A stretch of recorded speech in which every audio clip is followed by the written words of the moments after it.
O'Donnell gets the call, not Jeff Blake, for Bruce Coslett and the Bengals. O'Donnell, this is a Blake-like lob. It's out of the screen time to Darnay Scott. 7-3 Bengals, they 23-yard play. O'Donnell loves it. Dave Craig played the second half because Steve McNair hurt his elbow at the end of the first half, did not return. Oilers lead 10-7.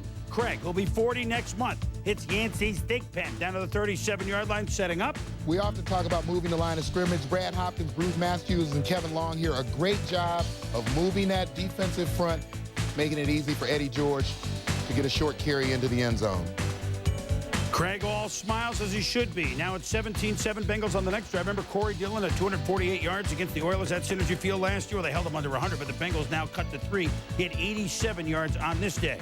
Oilers next possession, they're up 3, remember, 17-14. Craig looks for their big free agent pickup, Yancey thick. But look at the arm on Dave Craig. And what a great catch.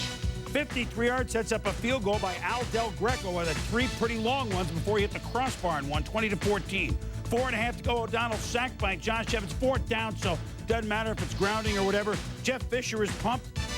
John Carter, hardly played. He broke his left wrist, kind of tripping down, catching a pass out 8 to 12 weeks. I'm going to make this call right now. You saw Seattle, you see Tennessee. These are 2 teams on the move in the